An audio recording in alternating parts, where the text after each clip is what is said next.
Good afternoon to everyone. At the outset, I must express my gratitude to Professor R.P. Gupta for having this forum and having long COVID as a theme of this session.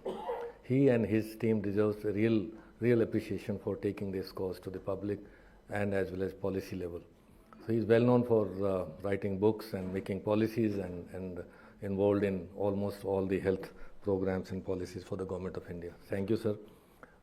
It's a privilege and honor to be here, and in the august audience and the speakers, panelists, it's really a pleasure.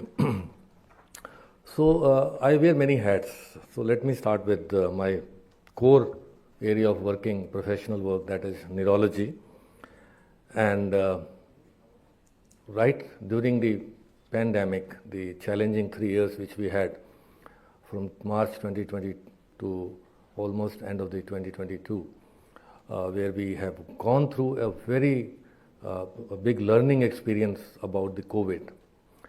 When the COVID struck us in March or January 2020, we didn't know anything about it. Forget about long COVID, we didn't know about the acute COVID pandemic or epidemic, and then now it is the endemic.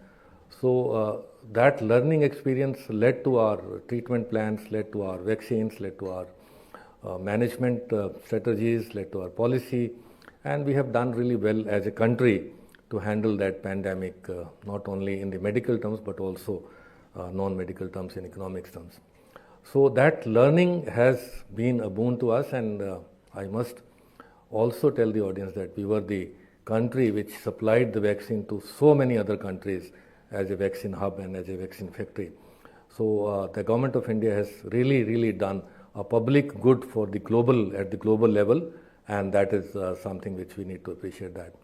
So coming to the long COVID and its sequelae, first neurological sequelae, of course there's a lot of research which has come out, not only in terms of restriction of movements, the lockdowns and accessibility problem, availability problem, transport problem.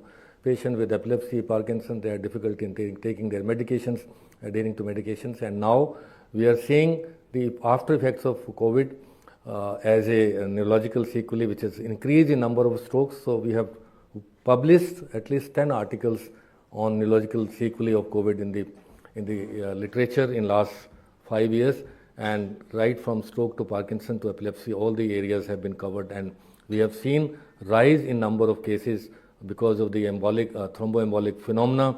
You know, the COVID virus goes from nose, crosses the cerebral plate, or crosses the barrier and goes directly to the brain cells. That is one route of transmission. Second is, of course, towards the peripheral nerves, and that also affects the nervous system, and that causes many symptoms like mind fogging, brain fogging, tingling, numbness, fatigue, lack of concentration, lack of attention. All these things we are seeing a lot in our patients who have suffered COVID in during that pandemic years.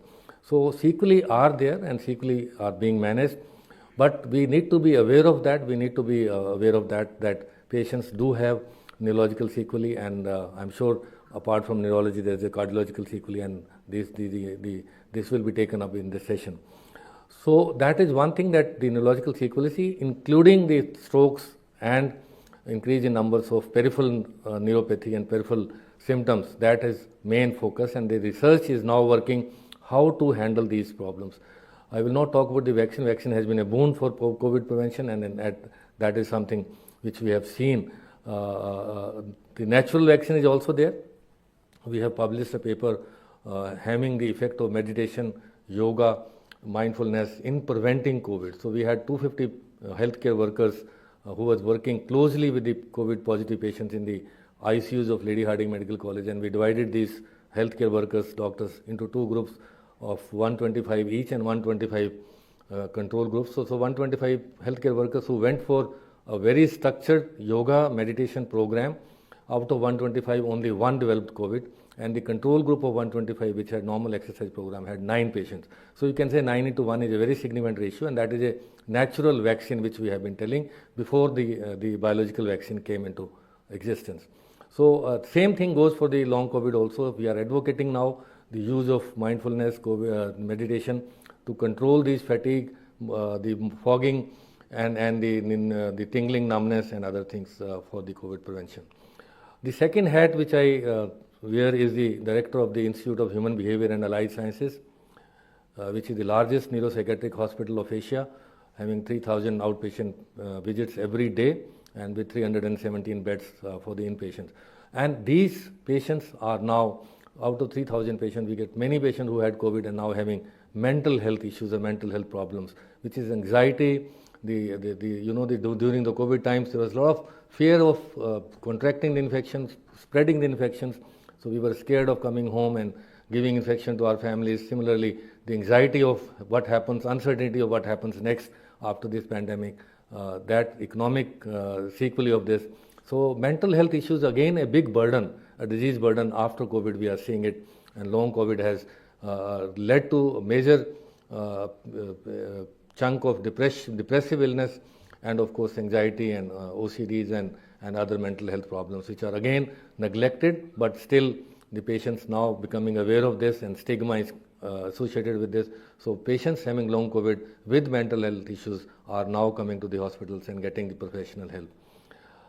The third hat which I wear is brain economics and brain capital, which is again sequelae of long COVID having economic impact on the brain health and brain capital.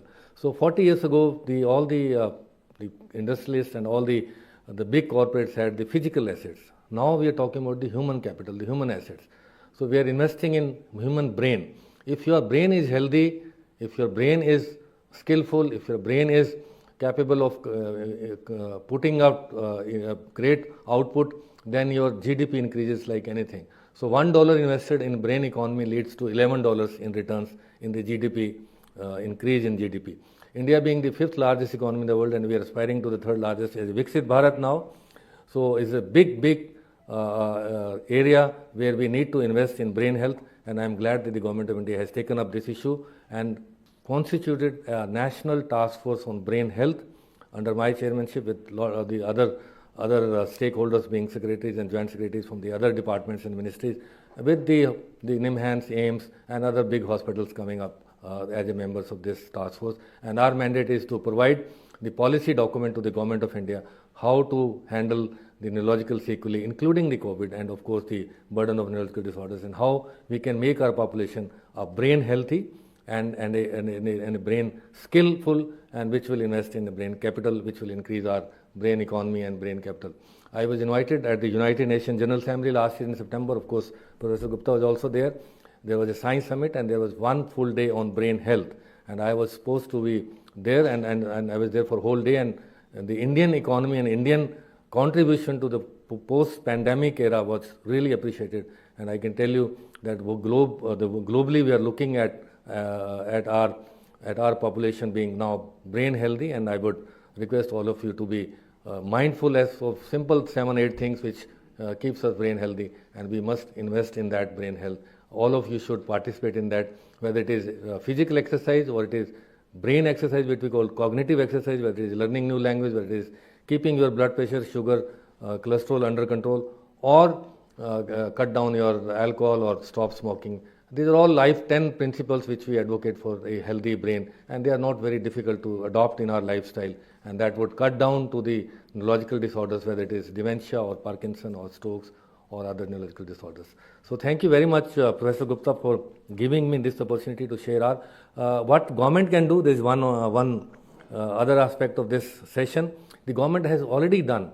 The DGHS has come up with the guidelines for all the doctors in the country about the neurological sequelae of COVID-19 or long COVID-19 under my chairmanship, and we have published that. It is on the website of DGHS. Similarly, the other guidelines for long COVID in cardiology and respiratory disorders and other mental health disorders are also available on the DGHS, Government of India, Ministry of Health and Family Welfare websites, and that is the contribution from the Government of India already for the professional health. The policy level, I am sure the other panelists, my co-panelists, will take up this issue, and once again, thank you and all the best.